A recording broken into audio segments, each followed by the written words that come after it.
Salut tout le monde, aujourd'hui je suis hyper contente de vous retrouver dans cette nouvelle vidéo pour vous faire une vidéo un peu spéciale. Non, je déconne. Aujourd'hui je me retrouve pour faire une vidéo test. Voilà, j'aime trop faire ce genre de vidéo, je trouve ça trop... je sais pas, j'aime trop. Ouais. Donc vu que Noël approche, je me suis dit que j'allais faire des tests par rapport à Noël. Donc j'ai sélectionné quelques tests pour cette vidéo, donc on va commencer tout de suite. Alors on va faire le premier test qui est le test que représente Noël à vos yeux. Vous recevez une histoire très drôle par mail. Vous la renvoyez à un maximum de gens, vous l'adressez à quelques proches, vous ne la réexpédiez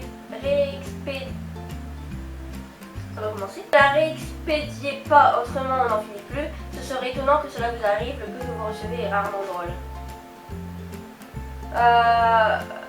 Je l'adresse à quelques proches. Ouais. Les albums photos familiaux, vous adorez les passer en revue les uns après les autres. Lorsque vous plongez le nez dedans, vous y restez des heures. Ce n'est pas votre truc, vous regardez toujours les mêmes photos.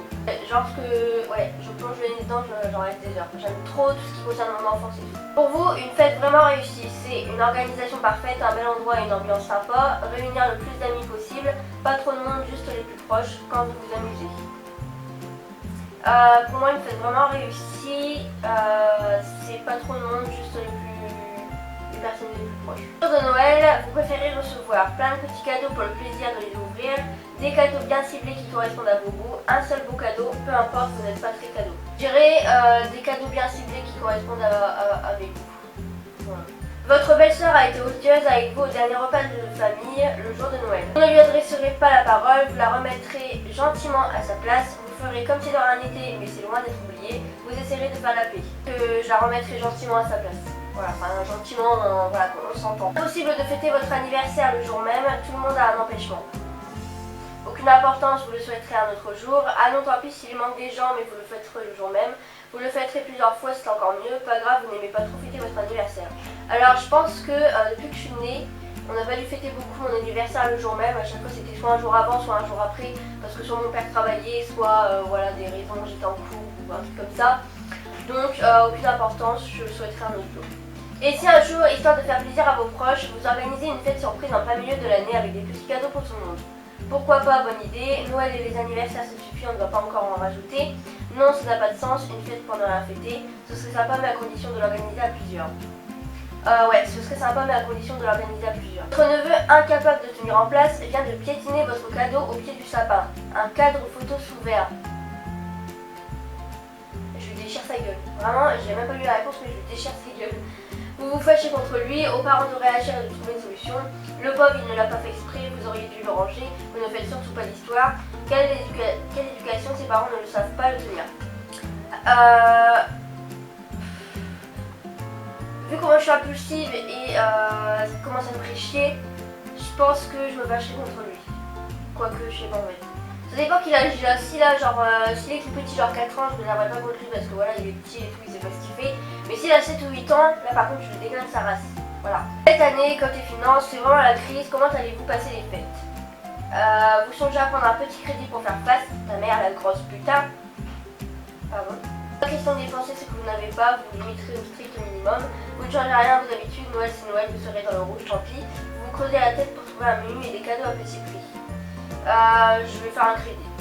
Voilà. La décoration de votre table est superbe. Au moment de s'asseoir, votre beau-frère renverse la bouteille de vin sur votre nappe blanche. Vous en avez les larmes aux yeux, c'est une catastrophe. Vous éclatez de rire histoire de détendre l'atmosphère, de ne pas le faire culpabiliser. Vous ne pouvez pas faire attention qu'à l'imbécile. Vite, vous trouvez une solution pour camoufler la tâche. Moi, je suis le genre de meuf, quand il se passe un truc et que quelqu'un est gêné ou que il a peur que je l'engueule, un truc comme ça, bah je rigole. Voilà, je rigole avec lui pour genre dire t'inquiète, c'est rien, ça va bien se passer, sois pas gêné. Donc j'éclate de rire. Voilà. Les soldes, vous ne le ratez jamais, vous adorez faire de bonnes affaires, vous les faites de temps en temps mais pas systématiquement. Vous les préparez, vous savez où aller et ce que vous voulez. C'est rare que vous trouviez quelque chose de bien. Je les fais de temps en temps mais pas systématiquement. Carte de vœux envoyée par courrier et non par mail. Et jamais vous avez horreur de ça. Vous en envoyez volontiers, vous répondez toujours à celle que vous recevez. Vous aimez bien ce rituel, vous êtes un peu paresseuse pour ça. C'est un peu dépassé, tout le monde envoie des mails aujourd'hui. Moi je trouve qu'il y a plus de charme à envoyer une carte par postale que par mail. J'en envoie jamais mais j'ai pas horreur de ça donc voilà. J'aimerais bien mais je suis paresseuse. Voilà. Donc, manque de chance, vous vous réveillez malade la veille de Noël. T'as le cauchemar quoi. Le cauchemar. Question de jouer avec votre santé, si vous êtes malade, vous resterez au lit, tant pis. Avec ou sans fièvre, demain vous serez debout, trop triste de rester seul. Dans son coin ce jour-là, quel manque de chance, cela vous plombe le moral. Ça va passer avec des médicaments, une bonne sieste et un peu de réconfort. Avec ou sans fièvre, demain vous serez debout. Voilà. Toute franchise, les fêtes de famille. Parfois vous appréciez, parfois non, cela dépend de votre état d'esprit du moment. Vous aimez beaucoup et sans arrière-pensée. Ce sont toujours les mêmes personnes qui gagnent votre plaisir. Vous en sortez souvent un peu triste. J'aime beaucoup et sans arrière-pensée. Alors Noël est un peu surfait. Je pense pas du tout ça de Noël quoi, genre pas du tout. Le couleur autour des fêtes de Noël vous paraît exagéré, très artificiel, tout le monde dépense une fortune, se sent obligé d'offrir des cadeaux toujours plus nombreux et plus chers sans y trouver un réel plaisir. Bref, cette surenchère vous agace si vous n'aimez pas l'idée d'y participer. Eh bah absolument pas. Alors là, mais vous êtes loin du compte les amis. Je suis déçue de ce test, c'est de la merde. Allez hop, on passe au suivant. Le test, crois-tu au Père Noël? On t'annonce que la tour Eiffel s'est effondrée. Tu te fous de ma gueule? Non, pardon. Tu te fous de la gueule de la personne qui te dit ça. Tu fonces devant la télé, tu fonces sur le net, voir les sites d'infos, tu le répètes à tout le monde. Si on m'annonce que la tour Eiffel... Non, moi je suis grave naïve. Je serais là, non, sérieux? Je fonce sur le net, voir les sites d'infos. Voilà, je suis trop naïve moi, c'est un truc de malade. Dans la rue, un inconnu te propose une pure montre de marque. Là par contre, les trucs un peu commerciaux, non, j'y crois pas du tout. Tu sautes sur l'occasion même si tu sais que c'est de la camelote, tu crois pas trop donc tu passes ton chemin, tu sautes sur l'occasion car c'est peut-être une vraie, tu parles pas aux inconnus dans la rue. J'y crois pas trop donc je passe mon chemin. À quel jeu préfères-tu jouer? Au poker, au Monopoly, au loto? Monopoly direct. Le Monopoly c'est la base, ok. Alors tu reçois un courrier t'indiquant que tu as gagné 1 million. Ça va direct à la poubelle, tu lis attentivement avant de te faire une idée. Tu crois forcément vu que c'est à ton... Non. Je lis attentivement avant de me faire une idée. Au cas où, hein, si jamais. Quel âge as-tu cessé de croire au Père Noël? D'une certaine manière, il existe vu que c'est nous tous, à 10 ans, à 5 ans, à 14 ans. À 10 ans. La petite souris qui passe sous l'oreiller, tu l'as guettée, tu l'as jamais vue, tu y as jamais cru, tu vis dans une cave. Elle était trop forte, elle t'a bluffé pendant des années. Elle était trop forte, elle m'a bluffé pendant des années. Le Yeti et le monstre du Loch Ness, t'aspires quoi? On est vraiment prêt à croire à n'importe quoi, c'est du folklore, c'est marrant d'y faire croire. Il y a des histoires trop cheloues là-dessus, c'est pas si débile. C'est du folklore, c'est marrant d'y faire croire. Voilà. Je crois pas du tout au Yeti et le monstre du Loch Ness. À Canon, t'allumes grave pendant une soirée. Elle est où la caméra cachée? C'est incroyable, t'as toujours su que le coup de foot ça se contrôle pas. Il y a baleine sous gravier, tu restes distant. Tu tentes ta chance après tout, pourquoi pas. Je tente ma chance après tout, pourquoi pas. Il est canon, je vais pas non plus le refouler quoi. Tu reçois un mail t'invitant à le renvoyer à 10 personnes quand il t'arrive un truc positif. Oh, c'est le truc que tu reçois. T'as déjà reçu ça sur ton téléphone. C'est obligé, il y a toujours un compte pour envoyer ça sur ton téléphone parce qu'il les croit totalement.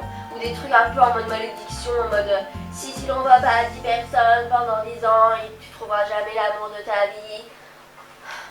Bon, j'avoue, je l'ai déjà fait, j'ai déjà envoyé à 10 personnes. Mais j'étais petite, ok. Les légendes urbaines, ça t'inspire quoi? Un film d'horreur, des histoires pas si bidons, un bon moyen de mettre de l'ambiance en soirée. Un bon moyen de mettre de l'ambiance en soirée. Infaillible, soyons clairs, il t'arrive de te faire avoir, on peut te pipoter, on peut te faire avaler des couleuvres, mais pas de n'importe quelle taille non plus. Exactement.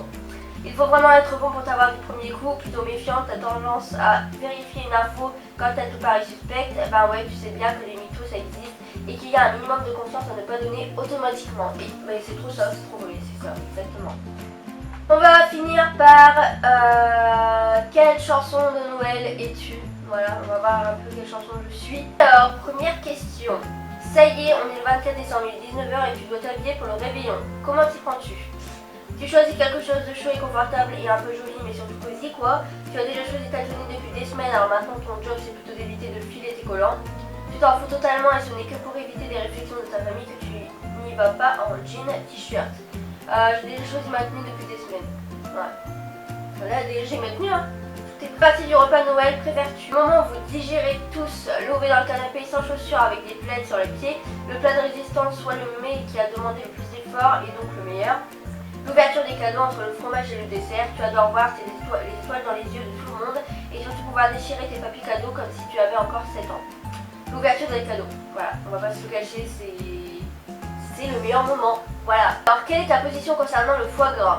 J'adore le foie gras, c'est ma vie, j'adore le foie gras. Le foie gras, le saumon, c'est... Ça te fait sortir de tes gonds d'imaginer le nombre de personnes qui sont gaves sans penser au sort des animaux. Ça a clairement tendance à te dégoûter. Tu culpabilises d'apprécier le goût puisque tu ne supportes pas l'idée que des animaux soient violentés alors que tu essaies vraiment de ne pas en abuser. J'aimerais me révolter mais tu aimes beaucoup trop en manger au réveillon et pour toi Noël c'est comme Las Vegas, tout est permis. Voilà, j'aimerais me révolter mais j'aime beaucoup trop en manger. De quoi tu ne peux pas te passer à Noël? De ta moitié, ça te crèverait le cœur de ne pas pouvoir faire toutes les festivités avec lui, elle. De la télévision pour t'occuper, les repas de famille ont déjà tendance à t'ennuyer, alors deux d'affilée au secours. De ta famille, si c'est pas à Noël que tu profites d'eux, quand est-ce que tu pourrais le faire? De ma famille, voilà. Je pense qu'on est tous pareils, hein. Noël sans famille, well, soit. Quel de ces jours préfères-tu? Le 2 janvier pour mettre à table à toutes ces festivités, la journée du 25 pour son côté un peu plus tranquille, plus familial, avec les enfants qui gambadent et les grands-parents qui tiennent debout alors qu'ils dorment à 22h grand max le 24 au soir. Le réveillon du 24 pour allier le plaisir d'être ensemble aux paillettes du côté soirée. Le réveillon. Ouais. Le pire cauchemar de Noël pour toi, ce serait quoi? Qu'une tempête de neige empêche tes proches de venir te rejoindre, que le 25 au soir tes parents t'appellent en te disant « Eh reviens, il reste un chapon, alors demain on met ça », de te faire larguer la veille. Alors, j'hésite entre la première et la dernière. Je dirais que la tempête de neige. Ouais, la tempête de neige. Souvenons-nous d'un douloureux moment. Comment as-tu réagi quand tu as appris que le Père Noël n'existait pas? J'ai pleuré toutes les larmes de mon corps et crié à la trahison. Tes propres parents t'avaient menti. Tu as été triste pendant quelques minutes avant de te ressaisir quand tu as appris que non, tu ne cesserais pas d'avoir des cadeaux. Tu as été triste pendant quelques minutes avant de te ressaisir. Finalement, ce que tu préfères, c'est être entouré des tiens et bien manger. Et en plus, il te faisait un peu flipper Père Noël. Non mais en vrai c'est trop ça, c'est trop la deuxième. Quand mon oncle m'a dit, j'ai fait ah mais ouais, c'est bien, mais j'aurais pu jouer mes cadeaux de toute façon, que ce soit le Père Noël ou mes parents. C'est bon. All I Want for Christmas de Mariah Carey. C'est mon préféré Noël. J'aime trop cette chanson. Voilà, je m'en bats les couilles un petit peu de ce qui est écrit en dessous. Moi je vais juste savoir la chanson. Et c'est exactement ma chanson de Noël. Donc très bon dans ce test. Donc voilà pour cette vidéo, j'espère qu'elle vous aura plu. Voilà, c'est un petit peu sympathique que je voulais faire pour Noël. En tout cas, je voulais aussi vous dire, je suis désolée de n'avoir posté qu'une vidéo pendant ces 2 semaines. Mais si vous n'avez pas, j'étais en stage pendant 4 semaines et c'était assez compliqué parce que mes horaires étaient hyper chargés. Voilà, c'est-à-dire que j'avais aucun jour de repos à part le mercredi matin et le dimanche. Et le mercredi matin, j'en profitais pour filmer une vidéo pour le mercredi que je montais directement quand je rentrais à 18h. Et le samedi, je rentrais il était 19h donc c'était pas possible. Voilà. Mais je vous rassure, ça y est, les vidéos vont reprendre. Je suis en vacances, c'est trop bien. Les vidéos 2 fois par jour vont. 2 fois par jour, non, peut-être pas. 2 fois par semaine vont reprendre, donc voilà. Donc sur ce, je vous fais à tous un bisou et je vous dis à samedi pour une nouvelle vidéo. Voilà. Don't let this be our final song.